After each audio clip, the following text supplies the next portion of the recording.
This is second part of the lecture, 11th lecture. हमने कैप्सर का director का effect देखा। तो इस बार हमने थोड़ा सा मिक्स किया क्वेश्चन को। आप अच्छे से देखो तो क्वेश्चन को इस तरीके से आपके पास आ गया कि जो कैप्सर लिया उसका एरिया, अपने प्लेट्स का एरिया ए, प्लेट्स के बीच का डिस्टेंस डी है ना। अब डी एज्यूम कर लीजिए डिस्टेंस, और जो स्पेस थी उसको बीच में आपने 3 डायलेक्ट्रिक्स से फिल किया। आधी डिस्टेंस तक आपने k इक्वल टू 6 और नेक्स्ट में आपने k इक्वल टू 3 और k इक्वल टू 2 लिया।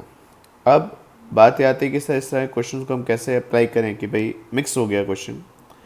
तो इसको सिंपल सा एक ट्रिक है, सोल्यूशन मैं आपको दे रहा हूँ यहाँ पे, आप ऐसे ही फॉलो करेंगे।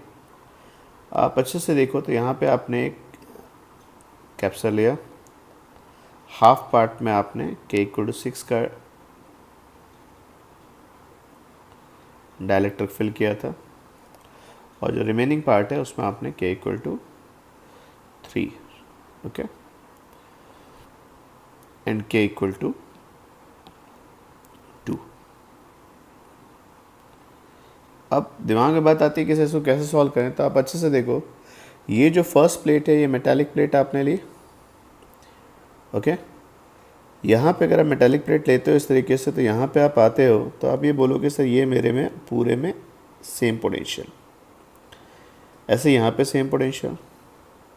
अगर मैं इस डायलेक्ट्रिक को 2 पार्ट में डिवाइड कर दूँ, k इक्वल टू 6 का एक इधर और k इक्वल टू 6 का इधर, पर ऐसे कर दिया, तो अब मेरे पास एक तरीके से 6 वाला नीचे वाले 3 के साथ किस में आ गया, सीरीज में, और जो रिमेनिंग सेकंड पार्ट था 6 वाला वो k इक्वल टू 2 के साथ किस में आ गया, सीरीज में।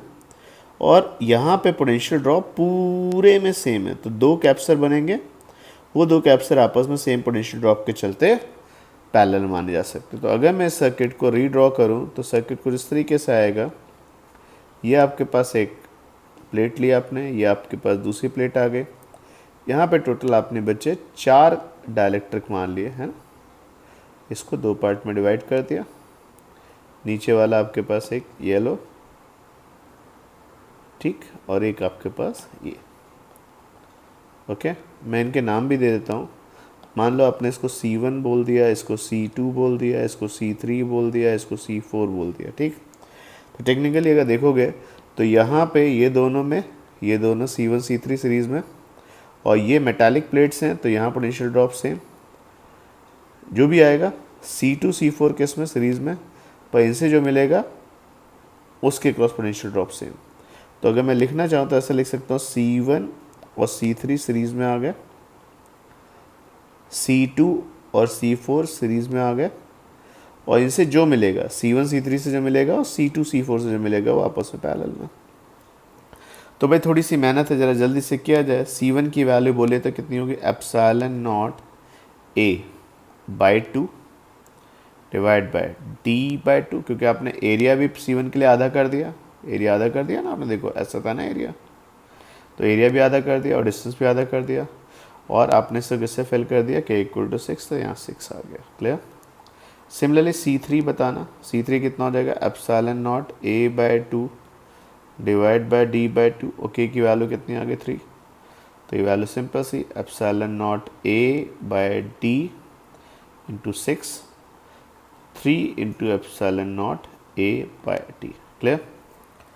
चलो C1 C3 अगर सीरीज़ में होते तो मेरे पास C इफेक्टिव इनका C लिखूँ तो कितना आएगा, इनका C इफेक्टिव जाएगा C1 C3 divide by C1 plus C3, क्योंकि ये किस में है, सीरीज़ में। तो C1 C3 बोलो बच्चे क्या बनेगा, epsilon not A by D,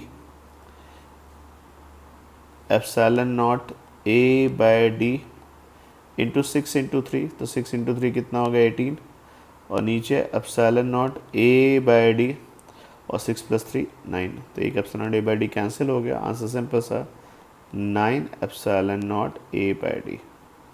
इसका मतलब मैं मान सकता हूँ एक C आ गया C1 C3 से। C2 C4 ज़रा लिखिए, मुझे लगता है C2 C4 भी आसान से ही है, epsilon not A by D into 6 आ जाएगा। ये दोनों तो सिमिलर लेंगे ना कैप्शंस, इसका। और अब C4 में आओगे तो C4 की वैल्यू कितनी हो जाएगी, epsilon not A by D into k की वैल्यू आपने कितनी ली थी, 2 ली थी, क्लियर।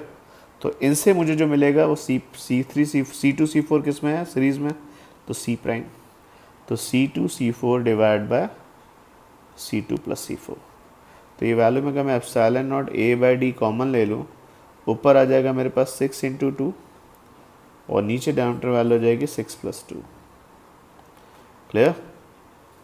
तो आपका आंसर क्या बन गया? Epsilon not A by D 12 divide by that means 1.5। अब मेरे पास जो कैप्सा बना देखो अच्छे से, तो एक हाफ स्पेस किससे फिल्ड है? C से। नो डाउट C जो है C2 C1 और C3 से बना था, तो ये C आ गया और C प्राइम आ गया।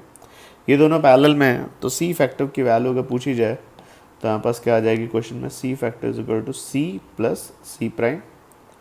C is 9 epsilon not A by D and C prime is 1.5। तो अब अगर epsilon not A by D आप कॉमन लेते हो तो 9 प्लस 1.5 के अकॉर्डिंग 10.5, ये आपका आंसर बना। और अगर फिर से कोई पूछे के इफेक्टिव बताइए, तो भाई 6, 3, 2 ये सब मिलके जो के इफेक्टिव बनेगा, के इफेक्टिव की वैल्यू अगर कोई पूछता है तो हमारे क्वेश्चन में सिंपली 10.5, क्योंकि मैं पूरी स्पेस को एक सिंगल कैप्सूल डायलेक्ट्रिक से फिल करता तो 10.5 से यही इफेक्ट आता।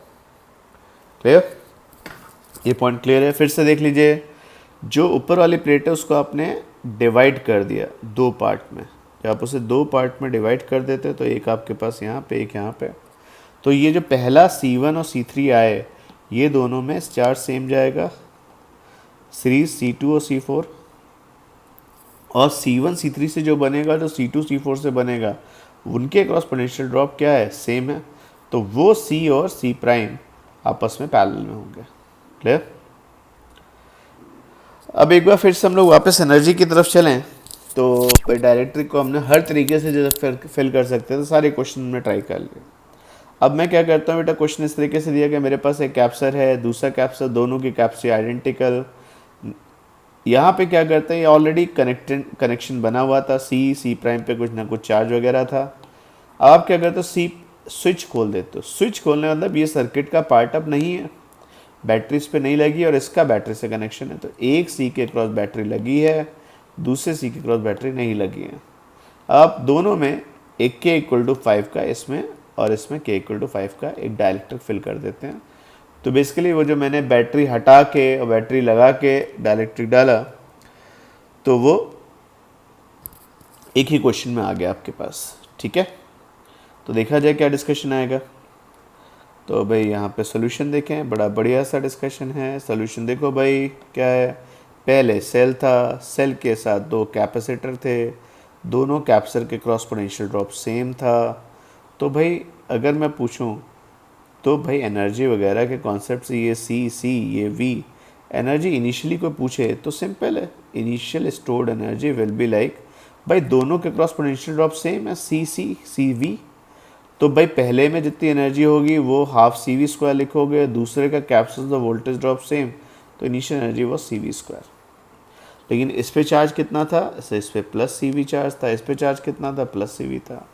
अब आपने एक को दुर्भाग्यवश एक की बैटरी से कनेक्शन ख़त्म कर दिया, दूसरा तो चलो ठीक है बैटरी से कनेक्टेड है, पर इसकी आपने बैटरी से कनेक्शन ख़त्म कर दिया। और साथ में एक काम और किया, इसके अंदर एक डायलेक्ट्रिक डाल दिया K इक्वल टू 5 का, पूरी स्पेस ना, और इसमें K इक्वल टू 5 का। तो K इक्वल टू 5 का अगर डायलेक्ट्रिक इसके अंदर डालते हो तो ये कैप्सूल तो कहेगा भाई मेरी भूख तो बढ़ गई, ये वाला कैप्सूल का मेरी भूख तो बढ़ गई, मेरा कैप्सूल 5 टाइम्स हो गया। तो बैटरी तो कनेक्टेड है ना, तो इसको इसके अंदर स्टोर्ड एनर्जी कितनी हो जाएगी, तो इसके अंदर स्टोर्ड एनर्जी हो जाएगी हाफ, पहले कैप्सूल C था 5C हो जाएगा, वोल्टेज तो उतना ही है। और जब इनसे पूछेंगे आपकी एनर्जी तो कहेंगे भाई मेरे को आप हाफ CV स्क्वायर मत लिखिए, प्लीज़ मुझे Q स्क्वायर बाई 2C लिखिए। इनका कैप्सूल C से 5C हो गया। और चार्ज, सर चार्ज कैसे चेंज होगा भाई, इनको तो बैटरी नहीं मिली ना, नहीं, तो इनके लिए एनर्जी क्या लिखी जाएगी, सर चार्ज कितना था, CV आपने यहाँ पे लिखा था ना, ये देखिए, तो CV होल स्क्वायर। तो एक के लिए फॉर्मूला जिसमें बैटरी कनेक्टेड है, जिसमें बैटरी नहीं कनेक्टेड, जिसमें कनेक्टेड है वो हाफ CV स्क्वायर, जिसमें नहीं कनेक्टेड उसमें Q स्क्वायर बाई 2C। तो भाई आपकी U फाइनल एनर्जी आ गई ना डायरेक्ट्रिक डालने के बाद। तो भाई यहाँ से अगर मैं CV स्क्वायर कॉमन ले लूँ तो मेरे पास पहला टर्म आ जाएगा 5/2, और CV स्क्वायर अगर कॉमन लोगे यहाँ से तो आपका दूसरा टर्म आ जाएगा 1/10, है ना। तो इसको क्या लिख सकते हैं, 5 से मल्टीप्लाई कर 25/10 आ जाएगा, और 25/10 को 1 से ऐड लिखोगे तो CV² 26/10। तो कैपेसिटर डालने से क्या लग रहा है सिस्टम एनर्जी चेंज हो गई? नो डाउट हम हीट वाले सवाल पे भी जा सकते थे, पर टाइम के रिस्ट्रिक्शन के चलते हम एनर्जी का रेशियो ही देखेंगे। पहले एनर्जी CV² थी,